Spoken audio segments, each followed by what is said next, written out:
Welcome back to Strategic Alternatives, the RBC Capital Markets podcast, where we uncover new ways to raise capital, drive growth, and create value in an ever-changing world. I'm your host for this episode, Joe Coletti. Today we're broadcasting from RBC's Global Energy, Power, and Infrastructure Conference here in New York, and we're joined by Jeremy Knop, CFO of EQT Corporation, one of the largest producers of natural gas in the United States. We'll unpack EQT's latest $3.5 billion midstream joint venture with Blackstone, explore the company's approach to capital strategy, and discuss how it's positioning for growth in an evolving energy landscape. Jeremy, welcome to the podcast. Good to be here. So EQT's delivered strong performance amid structural shifts in the energy sector and rising global demand for low-carbon energy. From your vantage point, wearing your CFO hat, can you talk about what you think is driving that momentum, but also how you're shaping capital allocation to support your long-term growth? Everything that drives us, our North Star, as we call it, is cost structure. There's a lot that goes into cost structure. We think about our business as a commodity producer. We're a price times volume business. We control volume. We don't control price. But the way we make money is push that cost structure as low as possible, and the delta between that and the price is our profit margin. Every single decision we've made since really the takeover when Toby became CEO and in 2019 has really been driven by that. It first commenced with what we called Evolve EQT. That was about fixing the operating machine and the way we do things at EQT and setting the stage with that platform and the scale and the assets we have. From there in 2021, really late 2020, we embarked on what we've called like our consolidation wave, beginning with buying Chevron out of Appalachia, Alta, Tug Hill. We made a pretty gutsy decision in 2024 to actually reintegrate. There's been a trend for the past 15 years of splitting midstream and minerals and all the high multiple cash flow out of upstream businesses as an effort to financially engineer value. What we observed in that over time was you paired what was the remaining company was a very low margin, very volatile business model that for a time period also had a lot of leverage. We've really taken a step back and a fresh perspective and said, what would make energy investable again, especially upstream, and in particular natural gas, which is a much more volatile commodity than oil. And I think a lot of people are very structurally bullish gas. That is our view.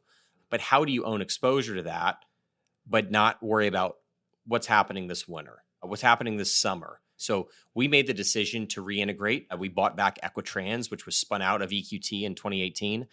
And effectively what we did with that, when you boil it down, is we reduced our cost structure to about $2 on a Henry Hub basis.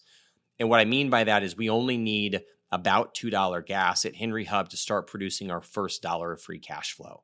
So the ability to really in any environment sustainably support a base dividend and have capital left over for other things opportunistically or to return to shareholders is really uniquely advantaged now structurally, and allowed us to have a lot more duration to our business than I think really anything else that's comparable in the upstream landscape. So we now have a combination of stable cash flow and that gas price exposure, which so many investors want. See that business model in Canada. They own infrastructure, they own production. It's easy to own. And finally, the U.S. has a company with gas exposure that's easy to own. And so it's created a lot of positive momentum for us. Shareholder base is outstanding right now. We have, from my perspective and vantage point, probably $5 billion of additional shareholder buying power waiting in the wings from really high quality investors. So it's been a journey. It's been one I would say has been led by like first principles and conviction about what makes just a great company, whether it's energy or not. And really a lot of the money that's come into the stock in the past year has actually been generalist money. So it's been a really cool transformation. And I think it's really important right now as gas is diverging from oil in the energy landscape, especially with the perception of long-term duration well beyond that of oil. Gas, power, LNG is increasingly kind of in a different bucket than the legacy businesses of the oil majors. You talked a lot about EQT's transformation. I have two quick follow-ups, and I want to get to the JV, Blackstone. But can you talk about some of the lessons that you've kind of personally learned going through EQT's transformation and how they're kind of influencing your approach to guiding the financial strategy today? I mean, to pick on myself and Toby a little bit, we're younger than the average team. We take a longer term view as a result because we can. We try to think about the business as owners, like perpetual owners. If we never could sell a share of stock, are we making the right decision? We're not trying to be the heroes for the next quarter or for the next 2 quarters. We're trying to do the right thing and create value. And Well, it's sometimes hard to do that, but I think in the long run, we've gained the respect of a lot of people. I think Equitrans was like feather in our cap when it came to that. Initially, when we started consolidating, we had T. Rowe Price fully exit their position in our stock. Just said, we're not into consolidation. We don't agree with what you're doing. We're out. And it put pressure on the stock for like 6 months while they sold down. They then came back in after our share price had doubled and said, we love what you're doing. We want to own a ton of stock. And they became our top shareholder again. So it's been an interesting evolution. So I want to jump to the JV next. So for those who don't know, EQT recently announced a $3.5 billion joint venture with Blackstone Credit and Insurance. Can you talk a little bit about this partnership? What made it the right move at the right time? I also understand there was a novel structure included in it. Can you maybe elaborate on that for our audience? Yeah, so it was really born out of the Equitrans deal. Equitrans had gotten their balance sheet in a really tough spot. Not due to really anything they did wrong. It's due to the pushback against Mountain Valley Pipeline when that was being built. It was supposed to be a project that took 3 to 4 years and about $3.5 billion. It took nearly double that amount of time and about $8 billion. So naturally, they took on a lot of leverage. When we acquired them, between the debt and preferred equity they had on the balance sheet, they had about $8 billion that we had to absorb. We had about $5 billion of debt prior to that. So on the back side of this, I mean, we actually ended up probably at the peak at about $14 billion of debt. It was a lot. I in my seat, it was something that kept me up at night. I stared at the ceiling thinking about how we had to take care of it as soon as possible. You're only one macro event away from the markets closing. So we moved incredibly quickly. We sold, and really in 2 transactions, assets to Equinor at a value that really is a win-win for both us and them. The biggest nut we had to solve is you buy all these really high-quality midstream assets. There's so much opportunity and synergy capture. We don't really understand them as well as we should yet because we haven't operated them. And we see a lot of growth potentially, and a power data center theme being probably one of the biggest. So going back to my days when I worked at Blackstone for a long time, I kind of said, what is the most efficient capital solution in theory for these assets? So naturally, we look towards the more regulated assets, the long-term contracts, and we looked at what was called the transmission and storage business of Equitrans. And we said, effectively, the contracts we have on a 10 to 20-year basis with companies with a 5 to 5.5% bond yield, there's no reason we should go sell these cash flows at a 9-10% yield to global infrastructure partners. That's we're giving money away. That's ridiculous. And then I was actually at an event in Houston. One of the partners of Blackstone I used to work for happened to be there. And he said, well, it just so happens my new role is managing like $80 billion of insurance and infrastructure credit right now. We should talk about this. There's something interesting to solve here and create. And so I would say between working with him, working with all the other big investment houses, we actually just kind of went back and forth and sculpted this proposal. But it was honestly, it was a phenomenal deal for us. Honestly, it was a phenomenal deal for Blackstone too, right? Like typically I might have to sell that stuff down at like a 10 times multiple. What they effectively paid us was like a 12.5, 13 times multiple. The reason it was still a great deal for them is they said, we're going to get an 8% return backed by the credit of EQT and Duke with a 5% bond yield. We're effectively buying bonds in their businesses for 200 to 300 basis points of free spread. They love that. It was no brainer for them. They lever it up, they get a good equity return, right? So it was truly one of those win-win type of deals that are really fun to work on because you do something new, really invent a lot. I can't tell you how many roadblocks we ran into with, you do this JV that kind of looks like debt, but you got to get full equity treatment from the rating agencies and you got to document it the right way.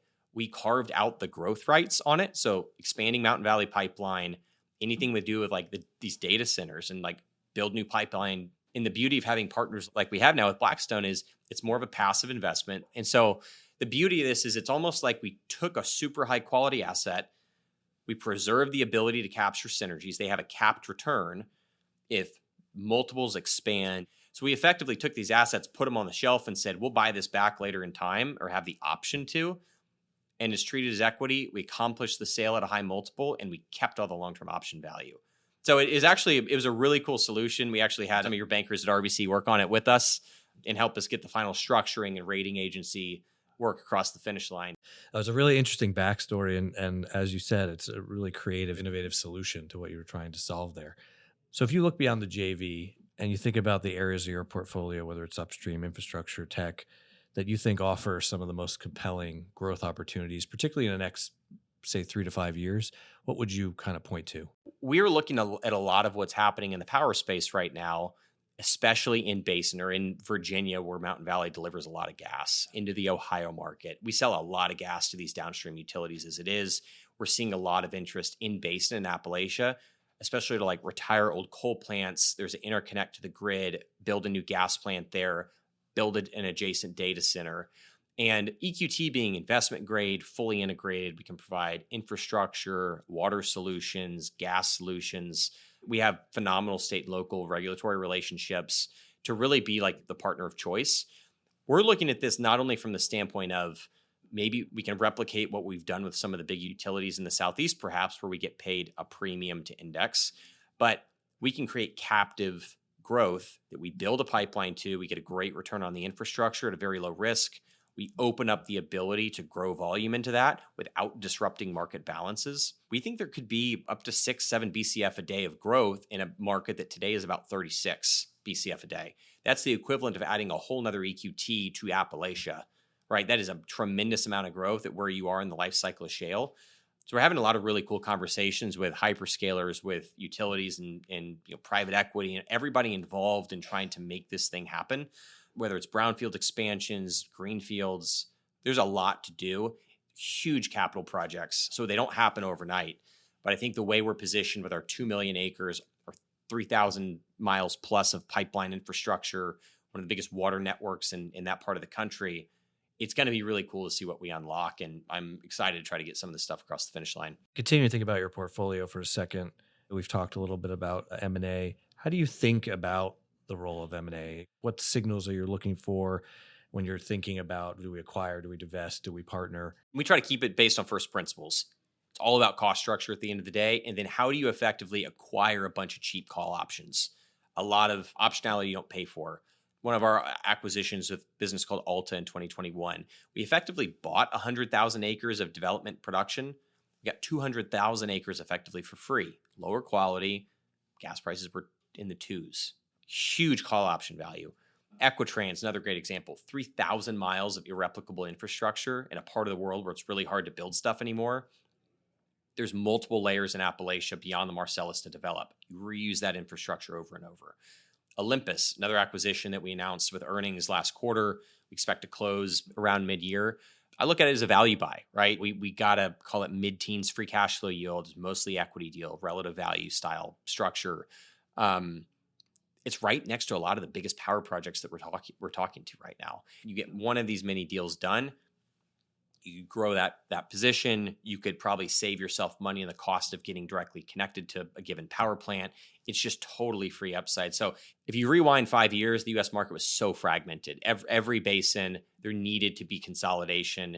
It was uninvestable for the reasons I said before. It was also subscale. So I think it's part of just the maturity of the shale wave, all this consolidation happening. I don't think it's done in gas. I don't think it's done in oil. It's made it more investable. It's helped bring a lot of quality investors back. It's brought more level-headed decision-making to management teams because now you have the best assets with the best teams and real value is now being created. We see it at the end of the day is a way to accelerate value creation. If we can do something that's relatively low risk, expand our reach, make our scale a little bit bigger, and create value at the same time with as high quality or better cash flow quality, we'll do that all day long.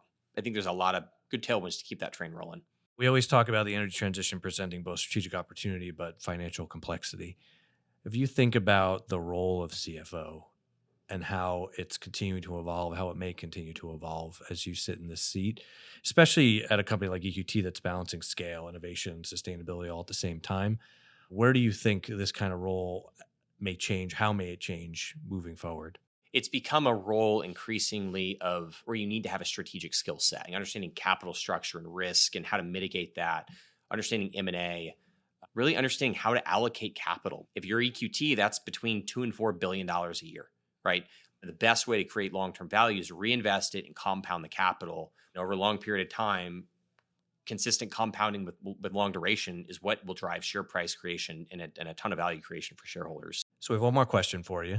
As you look ahead, what kind of milestones or metrics do you think investors should be paying most attention to when it comes to EQT that they need to understand to figure out whether your strategy is delivering? Look, for us, it's all about free cash flow. I couldn't care less what EBITDA is, right? EBITDA in our business, especially in shale, disappears overnight if you're not reinvesting cash flow. And so we look at everything on a free cash basis, what comes in to pay the dividend, to fund a buyback, to pay down debt. It's all that matters. And then how risky is that cash flow? What's the quality of it? Again, that's why we focus so much on that break-even level. When do we start producing the first dollar of it? So that's like the foundational piece of it. And secondarily, it's what do we do with it? So as we think about what to do with that capital every year, it's, are we generating enough opportunities organically to reinvest and compound that capital? That's why we love infrastructure so much, paired with upstream. But you have to do a lot of work. You have to be pretty relentless in your approach to shake loose those opportunities because the market is competitive. I continue to learn a ton every day from all my colleagues across all of our different departments in terms of how to identify those opportunities and how to pursue them. I think that's a great point to end on. Jeremy, we really appreciate being on the podcast, and good luck to you. Yeah, good to be here.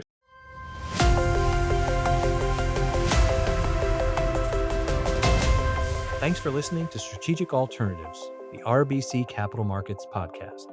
This episode was recorded on June 3rd, 2025. Listen and subscribe to Strategic Alternatives on Apple, Spotify, or wherever you get your podcasts. If you enjoyed this episode, please leave us a review and share it with others. See you all next time. This content is based on information available at the time it was recorded and is for informational purposes only. It is not an offer to buy or sell or a solicitation, and no recommendations are implied. It is outside the scope of this communication to consider whether it is suitable for you and your financial objectives.